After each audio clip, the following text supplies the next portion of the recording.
Welcome back. As we know, there's some unrest going on in Khartoum, Sudan at the moment. You just heard from a Nigerian there who's stranded and who's seeking help. We can also take a look at a statement from the NANS Association, that's the National Association of Nigerian Students seeking to help. Before we go further into some other reactions that we've seen, what do you make of the situation so far? I think this is not the first time we see Nigerians and people of all other countries suffering whenever it comes to unrest in various countries they are studying at. And I think this is not the first time we see Nigerians being stranded. You will recall vividly that last year during the Russia-Ukraine war, our students were stranded too in Ukraine during the war, and it cost a whole lot of effort, a whole lot of time, and then stress to get them out of there. But now we've seen Sudan, and we know that the closest border to them is Ethiopia border. And how sure are we that these guys can leave Khartoum and get to Ethiopia without any issue arising? Because we all know, since the flights are grounded, the first thing in war is you ensure that you block every route that comes out or goes into the country you are fighting against. And since the flights are grounded, no flight can move again, then the next thing they will do is to block the road too. So how sure are we that even going by a road is even safer for them? So I just hope that they can get the help they needed to live wherever they are. But is our government that proactive? Speaking about the government, before we move over to the NANS portion, let's take a look at some reactions we've seen from some persons in government. We have Abike Dabiri. She didn't actually make a tweet herself, but she did make this post or retweet this post by Simon Ateba. The caption reads, "Developing Americans stranded in Sudan with no evacuation plans by Joe Biden. There are 16,000 Americans registered in Sudan. Many others do not register. People contacting me to say their relatives and colleagues and pastors are stranded in Sudan. Saudi Arabia and others have evacuated their citizens, while the U.S. has only evacuated government personnel. With the U.S. embassy shut and government personnel evacuated, it's difficult to coordinate the evacuation of other Americans stranded in Sudan." And now we saw someone reply to this, whether true or not. To those who like to pontificate about our foreign policy and evacuation plans whenever there is crisis, this is the America you tout to diminish your country. But Abike Dabiri has been airlifting Nigerians from across the globe without paying a dime since 1914. No IOU signed. And the NIDCOM boss actually retweeted that as though she's in support of it. But that being said, first of all, this is not confirmed. This developing, we don't know if it's truly how America reacted. But how would you gauge the way Nigeria tends to react in these situations? And particularly, what do you make of the foreign ministry? Why is it almost always that we're always hearing from Abike Dabiri, from NIDCOM, but we don't seem to see a lot of statements or press briefings from the ministry itself? Yeah, I think Abike Dabiri has always been doing all the stress and all the work so far. I remember they threw him on Twitter last year, November or December, and at the end of the day, she's still the one running around to ensure that she gets everything sorted. So our ministries do we even have ministry? Both in state level and in federal level? I don't think we have any ministry working actively, because the only thing they're after is how to go about things and then how to ensure that they have leftover in the fund they are dispatching, or the fund they are using to run their affairs. How do they want to make money? How do they want to enrich themselves? I don't see them fighting the real cause of why they are in that office, and that is what has always been happening so far. Now, Abike Dabiri, we should be giving kudos to her for fighting that cause. I saw her tweet 2 days ago where she was talking about, she was the first person to let us understand that there is no flight running. She said in one of her tweets that they are burning flights, they are shooting at those aircraft, and they can't take off or land there. So if we have Abike Dabiri doing this work, why can't we just bring her down to that ministry and let her take over the ministry, let her continue doing the work she has been doing so far? The ministry are not active, and I won't blame them. Nobody is checking them. Nobody is asking them questions. And at the end of the day, the money they would dispatch to rescue these students will pass through the ministry. And are they going to spend all the money on these students? Or will they send money to them? Will they use the money for the purpose they ought to use it for? No. So the ministry is, to me, the ministry is useless presently. Until we see them do something, that is when we will now tell ourselves, okay, now we have a ministry, we have a foreign affairs ministry. But presently, let us just give it to Abike Dabiri. She's our foreign affairs minister. Oh, let's not usurp the powers of the government. Let's not use the word useless. But I believe it's a communication issue. Perhaps if we were more in the know of what is going on, we would know something is going on.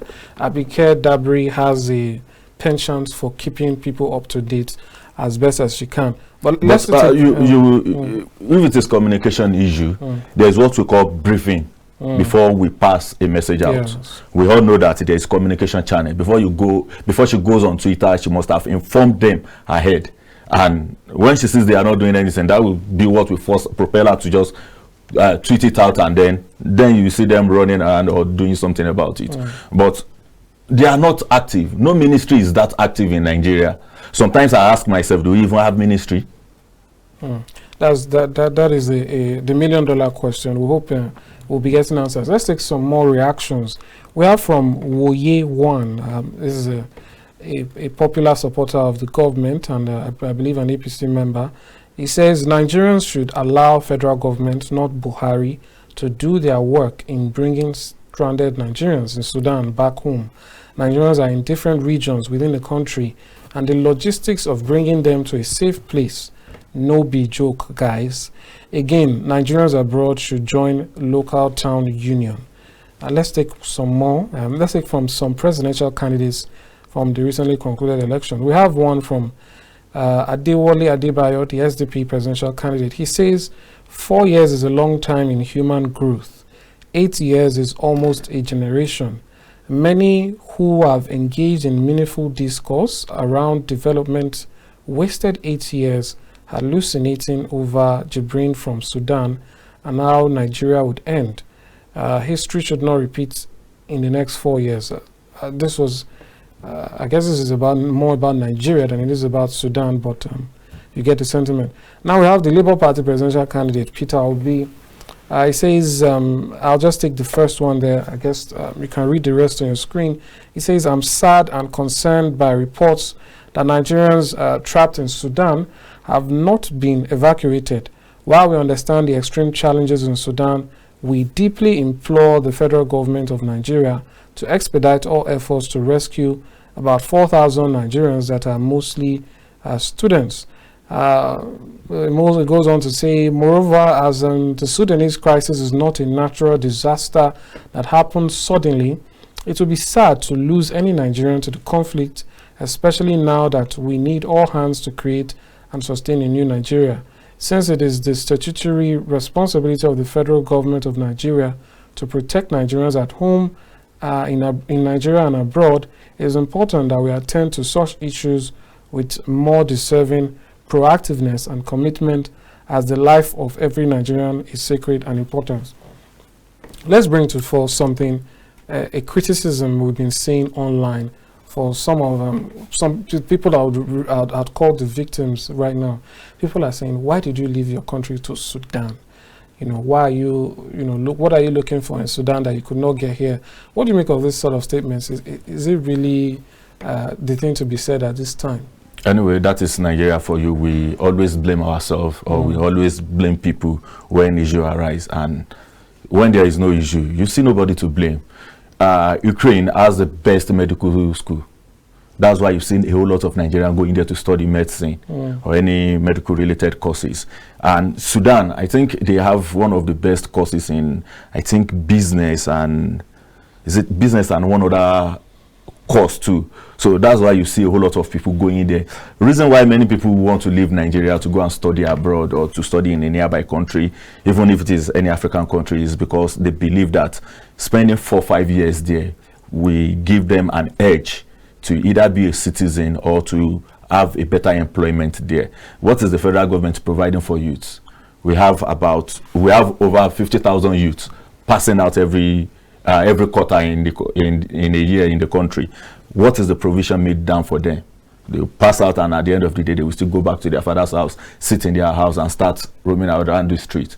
So if they travel out, they went there to study, and at the end of their study, they might get a better job there or opportunity. And don't forget, reason why some will want to leave Nigeria is to go and study in another country is because they believe that they have opened their passport, and it will be very easy for them to go to a country like US to either study or to work. So now blaming them because of this issue that arise is, I see it to be very funny and petty. Because if there is no issue, will you blame them? No, you won't. So, and who knows? Do we plan that there will be war there or unrest there? No, nobody plans for it. So we should just pray and then give them the support they needed. Who can we make contact with? Who can we call? Who can we send a message to that we know the person is in the right position or the person can render any help to them? That is what we should be doing now, not criticizing the reason why they go there to study. It's just a flimsy excuse of, I see it so petty. Indeed. You know, like you said, Nigerians do it a lot, but we need to learn to not blame victims for issues. And also, it's funny when people find out that the life expectancy in Sudan is actually higher than in Nigeria. Yes. It's very funny. And so people are going to look for ways to better themselves wherever. Now, let's look at, I believe, the final aspect of this for today, the issue of NANS, the National Association of Nigerian Students. As Abike Dabiri herself has said, and some other people in the key, sports, that majority of these persons are students. Majority of Nigerians stranded are actually students. And we have NANS saying that they've met with the foreign ministry and are trying to facilitate them being rescued. Do you think this is going to, yield the desired results? Well, if it is the NANS I've been following since 2012, I don't see them doing anything special. Now, let me give you some events that occurred recently. In 2019, the xenophobic attack in South Africa. The NANS president there, Daniel Simbamidele Akpan, he made efforts and saying they want to rescue Nigerian students in South Africa. And at the end of the day, a whole lot of dollars were coming in to their accounts. And what happened after then? We saw them fighting over the money. The money they claimed they want to use to bring down Nigerian students in South Africa. So that is NANS that we've known so far. And immediately after the occurrence, we all saw the story whereby they protest and they suspended Daniel Simbamidele as the NANS president. He was suspended. So after then, come to the recent events that happened, 2020, COVID-19. Sunday Asafon was the president then. What happened? Nothing. It started with ASU strike before we get the COVID lockdown. When they met with the Minister of Education, Adamu, what happened? He worked out on them. That is NANS. Those we call apex body of students in Nigeria, and they oversee the affairs of students in the country and in diaspora. So if in their home country they can't fight the rights of the students, do you think they have any better chance out there? Now, I gave you the instance, an example of what happened in 2019. They make money, they fight over the money, and at the end of the day, the blame was put on the president. Now, 2022 Russia-Ukraine war, same thing happened. They make money. I see NANS to be just that association, that body that loves making money from bad occurrence, and then after making their money, they pretend they did something without doing anything. Now tell me, will Usman Barambu leave the country to go and rescue them in Sudan? Has he made any contact in Sudan? He's pushing it to the vice president, external affairs, which is in charge of foreign students. Now, can the vice president to make any contact there? These people just come online, they go to print, they release press statements. and they gave us the assurance that they've made contact, they know people that can do all these things. But at the end of the day, we discovered that nothing is being done about it. The only thing they will do is keep pushing it to the federal government. And then from the story I read, I read it on one of our daily newspaper, and I saw that they were demanding $400 to evacuate every student. They said transportation fee. Now you are demanding for transportation fee from students that you don't even know if they have $1 in their pocket. Just the video we saw the other time, the lady said some people did not even have $10. Why some did not have their passports with them? Yeah. Some were working on renewing their passports, while some are working on residency, and then the passport is already in the ministry, and the ministry is down already. So you are supposed to look for a way to raise funds and bring these students out of their dilemma, not still demanding money from them. Well, that's the answer I've always known. Well, money must come out of whatever they are doing.